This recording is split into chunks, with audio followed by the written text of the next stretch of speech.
Harry Potter and the Philosopher's Stone. Book 1, Parts 1 to 7.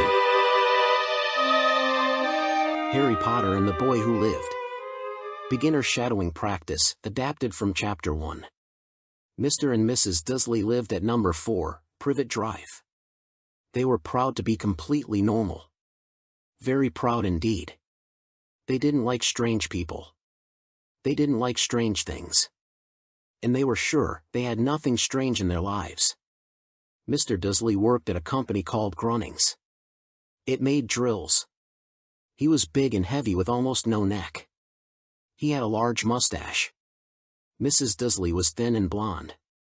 She had a long neck, perfect for spying on neighbors.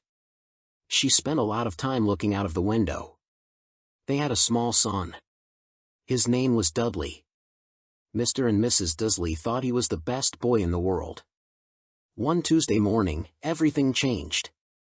Mr. Dursley left for work as usual. He kissed his wife on the cheek, said goodbye to Dudley, and walked out the door. The sky was cloudy. Mr. Dursley didn't notice a big, gray owl flying past. At the corner, he got into his car. He saw a cat reading a map. A cat? Reading a map? He looked again. The cat was sitting still. "No," he said. "I must be imagining things." He drove on. At work, Mr. Dursley saw more strange things. People in cloaks. People talking in groups. He heard the name, Harry Potter. Harry Potter, he thought. Who is that? He tried to forget it. At lunchtime, he left the office. He bought a donut and walked back. Then he saw a group of people in purple robes. One man hugged him. "Congratulations," the man said. "Harry Potter has won." Mr. Dursley ran away. He got home quickly. Mrs. Dursley was watching TV. "Have you seen the news?" he asked. "Owls flying during the day. People in strange clothes." "Strange clothes," she said sharply. "Like those people, your sister's kind?" Mr. Dursley's face turned red. He didn't like to talk about his wife's sister. That night, owls flew everywhere. Shooting stars fell in the sky. And in a quiet street, under the dark sky, something magical happened. A man appeared. He wore a long cloak and half-moon glasses. He had a long silver beard. His name was Albus Dumbledore. He looked at the cat sitting on the wall.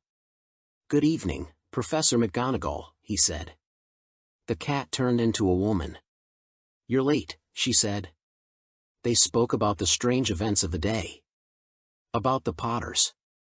About the boy, Harry. "He survived," Dumbledore said. "The Dark Lord is gone." Then they heard a noise. A giant man came from the sky on a flying motorbike. His name was Hagrid. He held a small baby in his arms. "This is him," Hagrid said. "Harry Potter." Dumbledore took the baby and placed him gently on the doorstep of number 4. He left a letter. "He'll be safe here," Dumbledore said. Then they left. The street was quiet again. Inside his blanket, baby Harry slept. He didn't know he was famous. He didn't know he was special. He didn't know that far away, people were raising glasses and whispering. To Harry Potter, the boy who lived. Headphone Harry Potter and the Vanishing Glass. Beginner English Shadowing Practice, Chapter 2 Adaptation. Almost 10 years passed. But for the Dursleys, nothing changed. They still lived at number 4, Privet Drive. Their house looked the same. Their car looked the same. Their son Dudley, well, he looked bigger. Much bigger. There was just one thing that was different. A small boy lived in the cupboard under the stairs. His name was Harry Potter. Harry was almost 11. He was small and thin. He wore round glasses and had messy black hair. And on his forehead was a thin lightning-shaped scar. The Dursleys told everyone that Harry was their nephew. They said his parents had died in a car crash. They didn't like to talk about him much. Harry slept in the cupboard. He wore Dudley's old clothes, big, baggy, and full of holes. Harry didn't remember anything about his real parents. Sometimes, he dreamed about a bright flash of green light and a pain in his scar. But when he asked about it, the Dursleys said, "Don't ask questions." They didn't like Harry. Not one bit. It was Dudley's birthday. The kitchen was full of presents. Boxes with toys, video games, and new clothes. Dudley counted them. 36, he shouted. Last year I had 37. Uncle Vernon quickly said, "We'll buy you 2 more today." Harry stood in the corner. He didn't get presents. Not for birthdays. Not for Christmas. Not ever. Aunt Petunia looked at Harry. "Go and comb your hair," she snapped. "It's sticking up like always." Harry sighed and went to the bathroom. His hair never stayed flat. No matter what. The Dursleys were going to the zoo. Uncle Vernon said, "We're taking Dudley and his friend Piers." Then he looked at Harry. "You can come. But behave yourself." Harry was shocked. He never went anywhere. But today, for some reason, they took him too. They arrived at the zoo. Dudley ran to the nearest cage. "Look at this snake," he shouted. Harry stood near a large glass tank. Inside was a big snake, sleeping. Harry pressed his hand to the glass. He whispered, "I know how you feel. They don't like me either." Suddenly, the snake opened one eye. It looked at Harry and slowly nodded. Harry jumped back. "Did you just understand me?" he whispered. The snake raised its head and nodded again. Dudley pushed Harry out of the way. "Move. I want to see." He hit the glass with his hand. At that moment, something strange happened. The glass vanished. 1 second it was there, the next it was gone. The snake slid out and onto the floor. People screamed. The snake turned to Harry and hissed, "Thanks." Then it slithered away. Back home, Uncle Vernon was furious. He shouted, "Go to your cupboard. No meals." "But I didn't do anything." Harry tried to explain. "Lies." Uncle Vernon roared. That glass didn't just disappear. Harry didn't understand. He didn't touch the glass. But strange things often happened when he was upset or scared. Once, his hair grew back overnight after Aunt Petunia cut it too short. Another time, he jumped onto the roof of the school building, without knowing how. And once, Dudley chased him and Harry's clothes shrank, making Dudley fall. Was this magic? No. It couldn't be. Harry didn't know who he really was. But something deep inside was waiting to wake up. Headphone Harry Potter and the Letters from No One. Beginner Shadowing Practice, adapted from Chapter 3. Life did not get better for Harry Potter. After the zoo incident, things got worse. The cupboard was locked. Harry had to sleep on the cold floor. He was only allowed out for school and bathroom. No meals.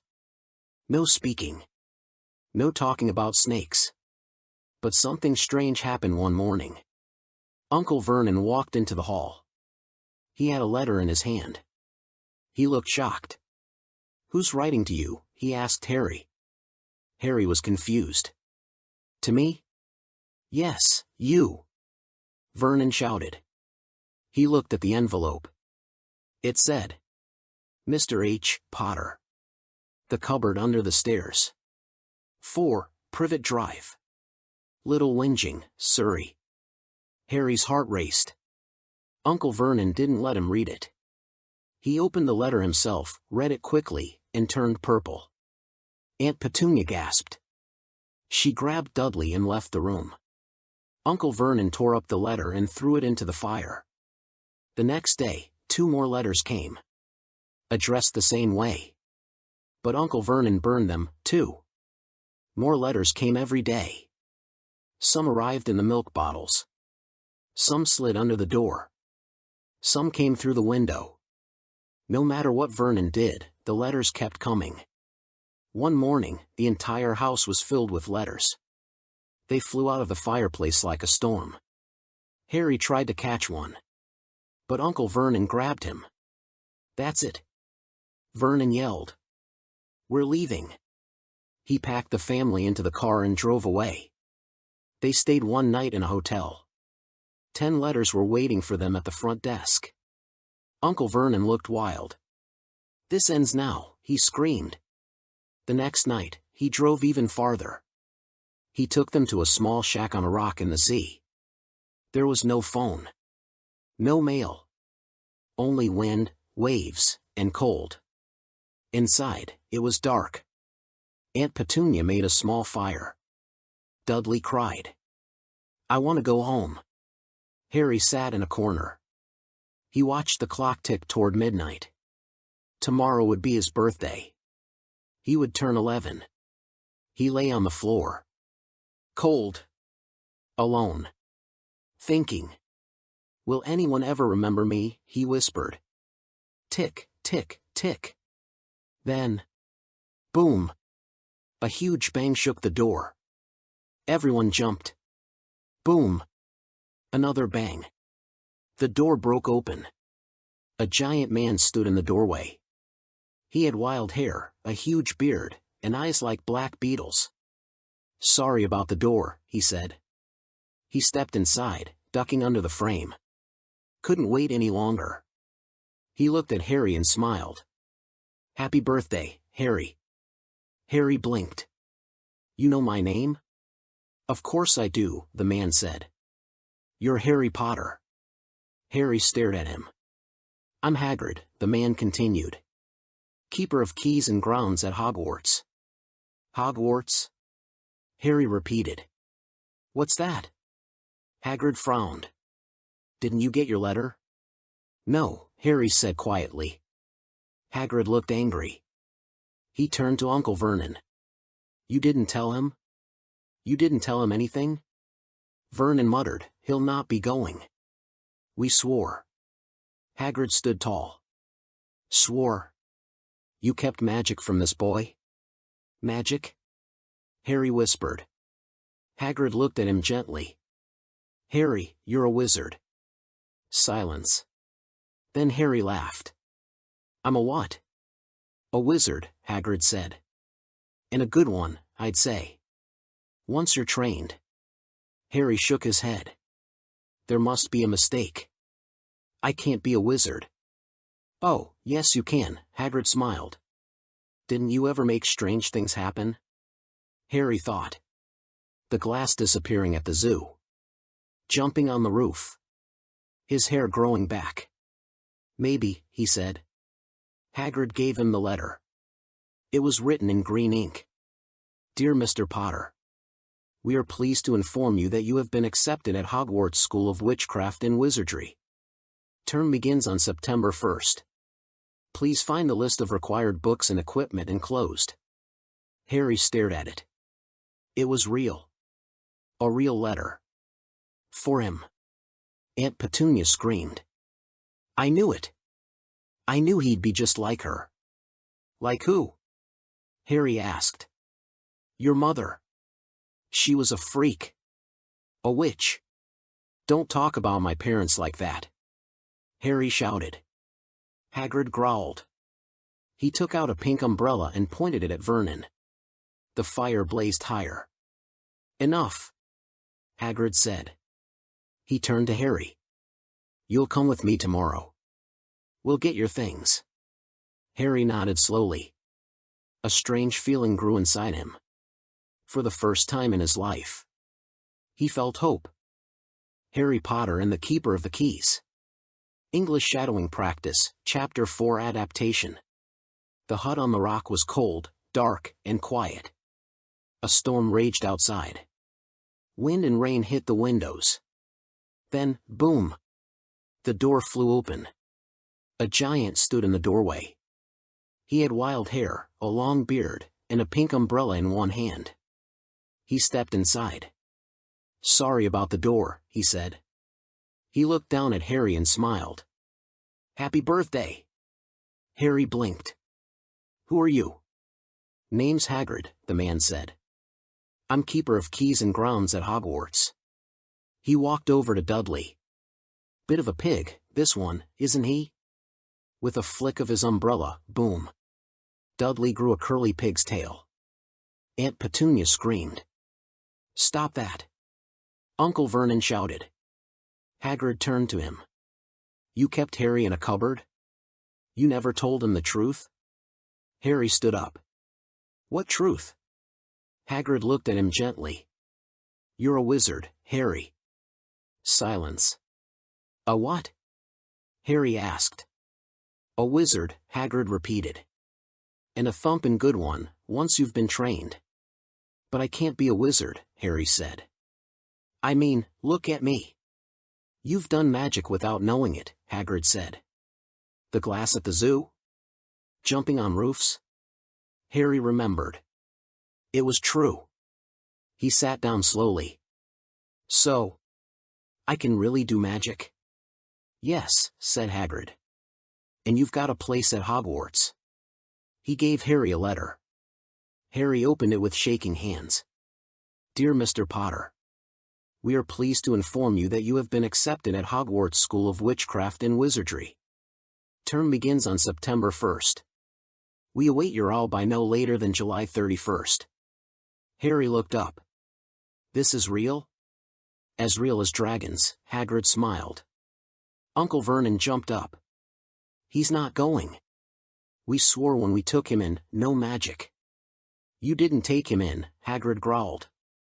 You kept him locked up. He pointed his umbrella at Vernon. Sparks flew out. Aunt Petunia shouted.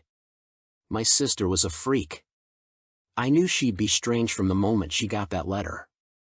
She went to that school and met your father. She got herself blown up and left you with us. She didn't die in a car crash? Harry asked. Hagrid shook his head. No. She was killed. By the most evil wizard of all time, Voldemort. Harry gasped. No one says his name, Hagrid said. We call him you-know-who. He killed your parents. But when he tried to kill you, he couldn't. No one knows why. But you survived. That's why you're famous. Me? Famous? Harry was shocked. In the wizarding world, everyone knows your name, Hagrid said. You're the boy who lived. Harry looked down at his hands. He didn't feel famous. He felt confused. But I don't know anything, Harry said. I don't know spells, or how to fly, or what an owl is. Hagrid chuckled. Don't worry. You'll learn. You've got books to buy, a wand, robes, a cauldron. Harry's eyes grew wide. A wand? Yes. Hagrid grinned. And I'll help you get everything. But I don't have any money, Harry said. Your parents left you gold and Gringotts, Hagrid replied. Wizard Bank. Very safe. Harry was silent for a moment. Then he whispered, they really loved me? With all their hearts, Hagrid said. The wind howled outside. The fire cracked. Harry stared into the flames. Everything was changing. He wasn't just Harry from the cupboard anymore. He was a wizard. And he was going to Hogwarts. Harry Potter and Diagon Alley. English Shadowing Practice, Chapter 5 Adaptation. The next morning, Harry woke up to the sound of the sea. He looked around, he was still in the hut on the rock. And then he saw Hagrid, sleeping on the sofa, snoring loudly. It hadn't been a dream. Harry was going to Hogwarts. After breakfast, cold sausages and cake, Hagrid stood up. We've got lots to do today, Harry. Where are we going? Harry asked. To London, said Hagrid. We've got to get your school supplies. They took a boat back to the mainland. Then a train. Then the London Underground. Hagrid didn't fit well on the train. He complained about the small seats. Don't know how muggles live without magic, he grumbled. Finally, they reached a small pub between two big shops. This is it, Hagrid said. The Leaky Cauldron. Harry blinked. It's tiny. Not to wizards, it's not, said Hagrid. He opened the door. Inside, people were talking, drinking tea, reading newspapers. When they saw Hagrid and Harry, they stopped. A woman gasped. Bless my soul, it's Harry Potter. Everyone turned to look. Some came to shake Harry's hand. A man in a turban said, "Can't believe I'm meeting you." Harry didn't know what to say. He just smiled politely. After that, Hagrid led him out the back door into a small courtyard. He took out his pink umbrella. 3 up, 2 across, he muttered. He tapped the bricks on the wall. Suddenly, the bricks began to move. They shifted and turned, until an arch appeared. Beyond it was a street full of magic. Welcome, Hagrid said, to Diagon Alley. Harry's eyes grew wide. Shops everywhere. Owls. Cauldrons. People in robes. There were shops selling robes, books, wands, potions, even telescopes. It was magical. It was loud. It was alive. Their first stop, Gringotts, the Wizard Bank. A tall white building with golden doors. Run by goblins, Hagrid said. Very smart. Very secret. A goblin bowed and opened the door. Inside, marble floors and more goblins at long desks. We've come for Mr. Harry Potter's vault, Hagrid said. A goblin named Griphook took them through silver doors, down a dark tunnel. They got into a small cart. It sped down the rails, left, right, faster and faster. Harry held on tight. He felt sick. They reached Harry's vault. Inside, mountains of gold, silver, and bronze coins. Harry stared. All yours, Hagrid said. Your parents left it for you. Next, they visited another vault, number 713. Hagrid opened it but didn't let Harry see inside.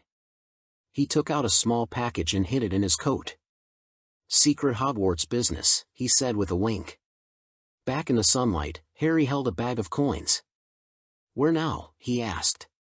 Robes first, Hagrid said. Madame Malkin's. Inside the robe shop, a witch measured Harry's arms and legs. Another boy stood beside him, pale, with a bored face. Going to Hogwarts too? The boy asked. Yes, said Harry. I hope I'm in Slytherin, the boy said. That's the best house. Harry wasn't sure what to say. He nodded. They bought books, a telescope, brass scales, a cauldron. Then, a pet. You can bring a cat, a toad, or an owl, Hagrid said. Harry picked a snowy white owl in a golden cage. Her name is Hedwig, he decided. Finally, they came to Ollivander's, the wand shop. The sign said, Ollivander's, makers of fine wands since 382 BC. Inside, it was quiet. Dusty. Mysterious. Shelves full of long, thin boxes. A man stepped out from the shadows. Ah, he said. Harry Potter. I wondered when I'd see you. He gave Harry wand after wand. Each one felt wrong. Too short. Too bendy. Too heavy. Then Ollivander handed him a wand made of holly and phoenix feather. Harry took it. The wand glowed. Warmth ran through his fingers. Curious, said Ollivander. That wand's brother gave you your scar. Harry blinked. What? Yes, Ollivander whispered. The Dark Lord's wand. Its twin chose you. Harry felt cold. You are meant for great things, Mr. Potter, Ollivander said. Outside, Hagrid handed Harry some ice cream. You all right? He asked. Yeah, Harry said quietly. That evening, Harry looked at his things, books, robes, a wand, Hedwig. He was a wizard now. He had money. He had magic. He had a place. And soon, he'd have a new home, Hogwarts. Harry Potter and the Journey from Platform 9 3/4. Beginner Shadowing Practice, Chapter 6 Adaptation. Summer passed quickly. Harry spent the last month at the Dursleys' house. He stayed in Dudley's second bedroom, not in the cupboard anymore. Still, the Dursleys weren't kind. Uncle Vernon ignored him. Aunt Petunia acted like he didn't exist. And Dudley ran away whenever Harry looked at him. September 1st arrived. It was the day Harry would go to Hogwarts. Hagrid told him to take the train from King's Cross Station, London. But the ticket said Platform 9 3/4. Harry was confused. Platforms only go up to 9, he thought. The Dursleys drove him to the station. Platform 9, Vernon said. Don't expect us to wait. Harry took his trunk in Hedwig's cage. The Dursleys drove away, laughing. He looked at Platform 9. Then 10. But where was 9 3/4? He asked the guard, but the man just laughed. Don't be silly. Harry felt lost. Then he heard a voice. A woman with red hair, surrounded by kids, said. All right, Percy, off you go. Fred, George, behave. Harry followed them. The mother said to the youngest boy. Now, Ron, remember to write. Harry asked, Excuse me, how do I get to Platform 9 3/4? She smiled. Just walk straight at the barrier. Don't stop. Don't be scared. Harry took a deep breath. He ran at the wall. And he passed right through. Suddenly, he was on a new platform. A bright red train stood there. Steam filled the air. A sign said, Hogwarts Express, 11 a.m. People in cloaks, owls in cages, cats, trunks. Harry had never seen anything like it. He found an empty compartment and sat down. Soon, the red-haired boy joined him. I'm Ron, he said. Ron Weasley. I'm Harry. Harry Potter. Ron's eyes went wide.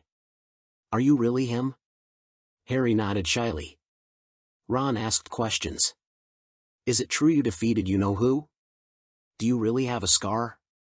Harry pulled up his hair. Wow, Ron whispered.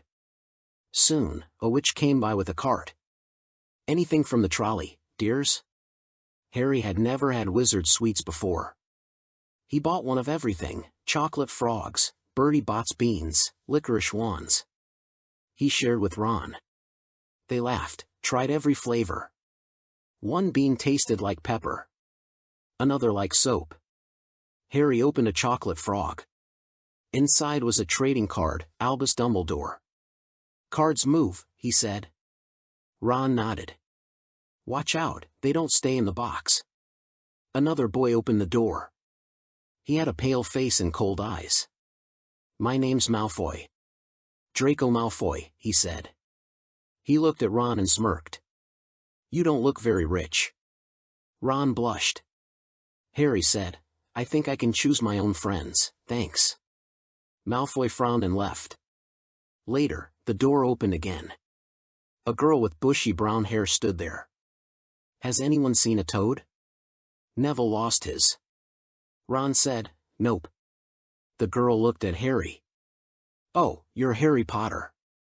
She spoke quickly. I'm Hermione Granger. I've read all our school books already. She turned to Ron. You've got dirt on your nose, by the way. And then she left. Ron looked annoyed. The train ride continued.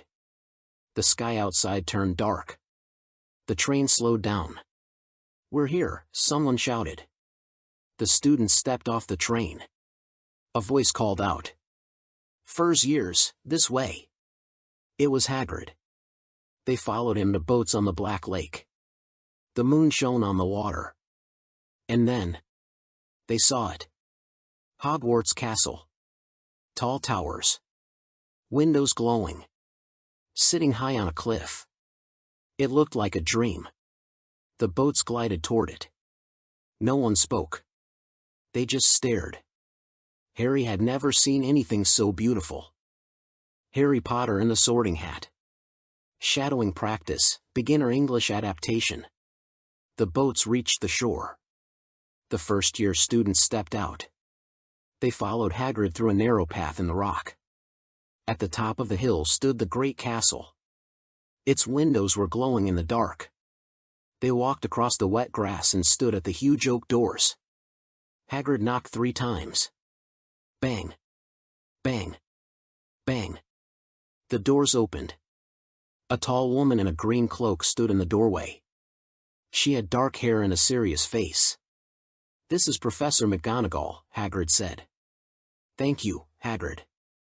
I will take them from here," she said. She led them into a huge entrance hall. The ceiling was high, and torches burned on the stone walls. "Welcome to Hogwarts," McGonagall said. "Before you join the feast, you must be sorted into your houses. There are 4 houses: Gryffindor, Hufflepuff, Ravenclaw, and Slytherin. Each house has its own noble history. Your house will be like your family at school." The students looked around nervously. McGonagall continued. "Points are given for good behavior and taken away for breaking rules. At the end of the year, the house with the most points wins the house cup. I hope each of you will be a credit to your house." She left them in a small waiting room. Everyone whispered. "What do you think we'll have to do? I heard we fight a troll." Suddenly, someone shouted. A group of ghosts floated through the wall. One had a ruffled collar and kind eyes. "Oh! First years," he said. "Hello. Hope to see you in Gryffindor." The ghosts floated away.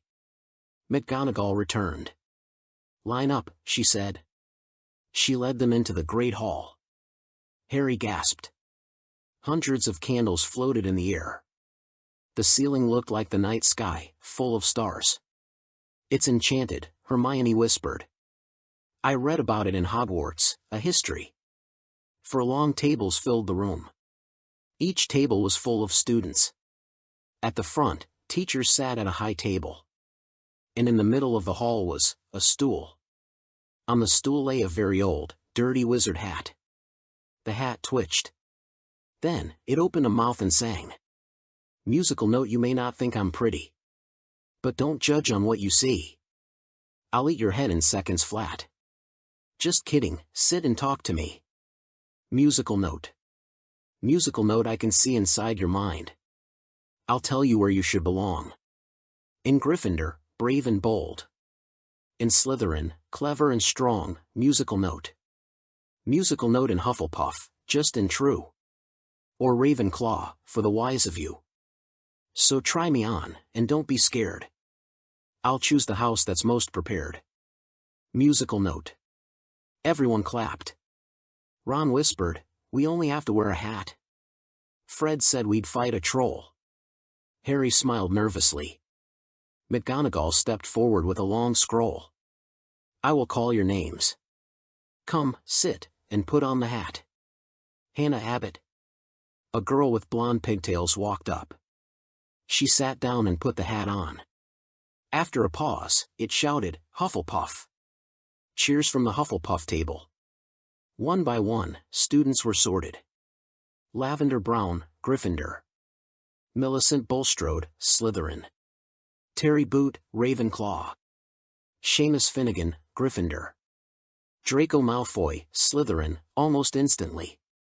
Then McGonagall said, "Potter, Harry." Whispers filled the room. Did she say Potter? The Harry Potter? Harry walked forward. He sat on the stool and put on the hat. A small voice spoke in his ear. Difficult. Very difficult. You have courage, I see. And a great mind. A thirst to prove yourself. Not Slytherin, Harry thought. Not Slytherin, said the hat. You could be great in Slytherin. But, if you're sure, then. Gryffindor. The hall burst into applause. Harry took off the hat and ran to the Gryffindor table. Ron was sorted into Gryffindor too. So was Hermione. They sat beside Harry, smiling. The ghosts waved. The twins cheered, "Potter's with us." Harry looked up at the high table. There was Hagrid, giving him a thumbs up. And there, in the center, was Dumbledore. Silver hair, glasses, kind eyes. Harry smiled. He was home.